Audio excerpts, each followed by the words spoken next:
Assalamualaikum warahmatullahi wabarakatuh. Di sini kelompok 3 akan menjelaskan tentang sistem penjualan baju di Kastor. Anggota dari kelompok 3 yang pertama ada Azarah Azlea Koserawati, yang kedua ada Eka Rizky Rahmawati, yang ketiga ada Sintani Rafiko, dan yang keempat ada Tiara Aprilia. Latar belakang dari sistem penjualan Kastor adalah toko pakaian Kastor merupakan jenis usaha yang bergerak dalam bidang penjualan pakaian atau fashion. Kastor merupakan toko yang terletak di perumahan KSB, menjual pakaian muslim untuk perempuan. Pada saat ini persaingan dalam bisnis online semakin ketat. Keberadaan informasi menjadi sangat penting. Demikian halnya dengan Kastor yang berdomisili di Bekasi, membutuhkan suatu website interaktif untuk memberikan kenyamanan dan kemudahan kepada konsumen dalam proses jual beli dan transaksi. Selama ini pihak toko Kastor masih melakukan bisnis jual beli dengan cara menjual produk hanya di toko saja. Jika pembeli ingin membeli suatu barang maka harus datang ke toko. Inilah hal yang menyebabkan jangkauan pasar yang didapat kurang maksimal. Berdasarkan pemesanan tersebut, maka dilakukan penelitian membuat rancangan bangun e-commerce Kastor berbasis web yang ada dan dapat membesarkan produk secara online. Fungsi utama website ini adalah sebagai media penjualan online untuk mempermudah pembeli untuk melakukan pemesanan dan mempermudah melakukan pembayaran. Rumusan masalah yang diambil adalah berdasarkan latar belakang di atas dapat dirumuskan suatu permasalahan, yaitu bagaimana cara membangun sebuah website e-commerce untuk meningkatkan penjualan produk dan sebagai media promosi yang berbasis web secara online. Sistem berjalan yang ada pada Kastor saat ini dapat dijelaskan sebagai berikut. Yang pertama ada pelanggan mendatangi Kastor, pelanggan mencari produk, pelanggan membeli produk. Setelah pelanggan menemukan produk yang dicari, pelanggan menuju kasir dan melakukan pembayaran. Pelanggan membayar produk yang dibeli, kasir memproses pembayaran dari pelanggan, setelahnya memberi bukti bayar pada pelanggan. Setelah transaksi pembayaran selesai, pelanggan pulang, kasir mencatat transaksi dari pelanggan di laporan yang akan diserahkan kepada pemilik toko. Metode penelitian yang diambil untuk sistem penjualan Kastor adalah prototype.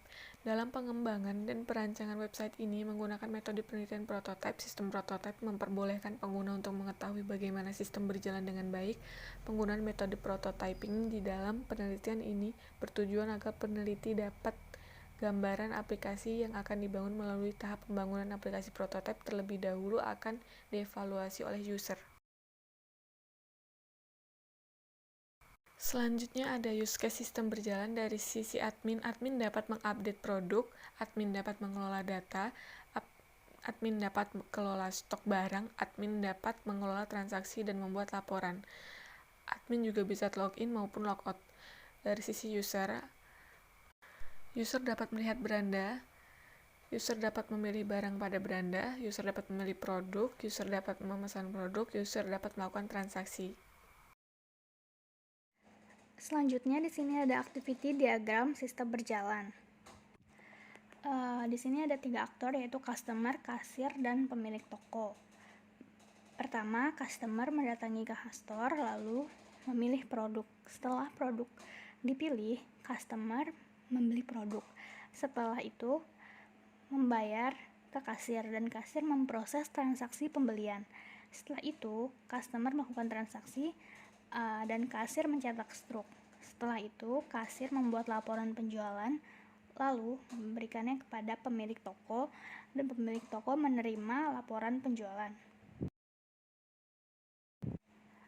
Selanjutnya ada desain IRD-nya, bisa dilihat di slide.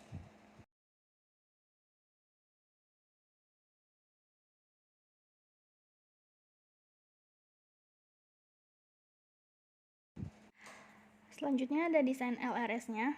Di sini ada user, pesanan, keranjang, admin, dan barang.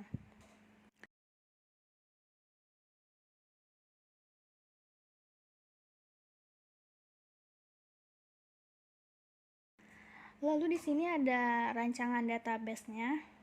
Di sini ada table user yang berisi elemen data, yaitu ID user, nama lengkap, email, username, password, alamat, nomor HP, dan title.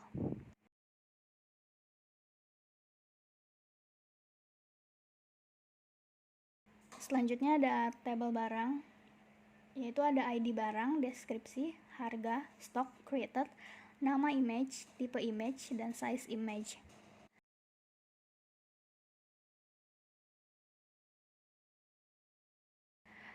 Selanjutnya di tabel keranjang, elemen datanya terdiri dari ID, ID user, ID barang, ukuran, quantity, kurir, date in, dan total.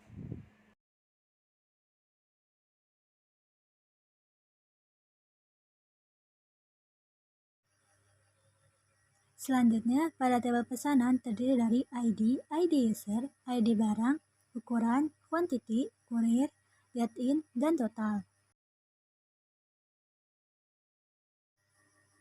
Selanjutnya, desain sistem. Berikut merupakan tampilan registrasi.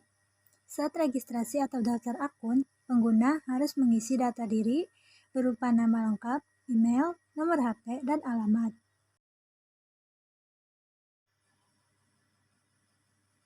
Selanjutnya ada tampilan login. Untuk pengguna yang sudah memiliki akun, hanya perlu memasukkan username atau email dan password tanpa perlu melakukan registrasi lagi.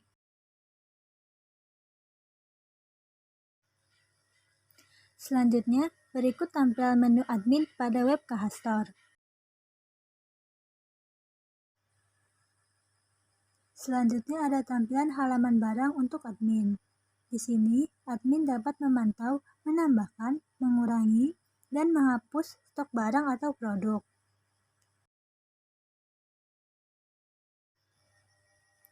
Selanjutnya ada tampilan halaman transaksi. Di sini, kita dapat melihat transaksi berhasil atau tidak.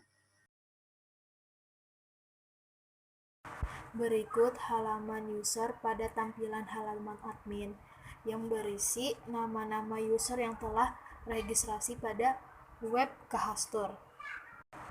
Di sini kita bisa mengubah data user dan juga menghapus data user. Di halaman profile admin yang berada pada halaman admin, di sini ada data profile admin kita. Di sini kita bisa mengubah data pribadi kita.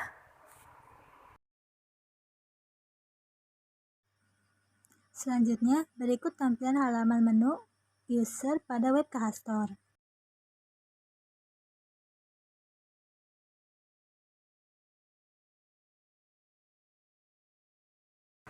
Dalam halaman pesanan, kita bisa melihat status pesanan barang yang kita pesan.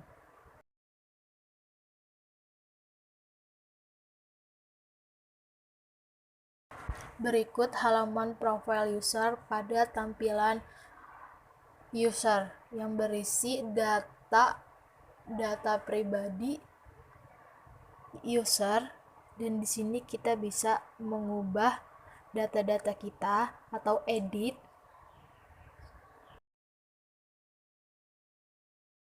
Di dalam halaman tentang berisi keranjang belanjaan yang telah kami pilih atau telah kalian pilih. Apabila tidak menjadi memesan, kalian klik hapus, dan apabila ingin memesan barangnya, klik proses.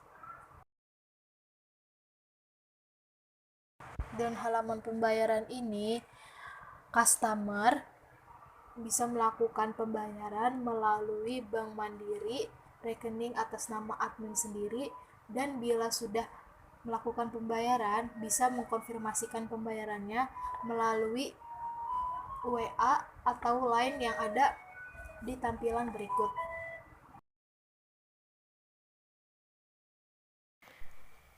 Penutup kesimpulan dari proses analisis perancangan dan implementasi yang dilakukan pada bab sebelumnya, kami mendapatkan beberapa kesimpulan, yaitu sebagai berikut. Yang pertama, sistem penjualan yang berjalan pada Kahastor masih bersifat konvensional, di mana pembeli harus datang langsung ke tempat penjual sehingga akan menyulitkan konsumen yang berada di luar kota. Dengan dibangunnya sistem informasi penjualan berbasis web, transaksi penjualan dapat dilakukan di mana saja dan kapan saja oleh konsumen. Yang kedua, sistem informasi penjualan berbasis web ini dapat meningkatkan penghasilan toko karena penjualan tidak hanya dilakukan di toko fisik saja tetapi juga melalui penjualan online. Sekian presentasi yang dilakukan oleh kelompok kami. Kurang lebihnya mohon maaf. Wassalamualaikum warahmatullahi wabarakatuh.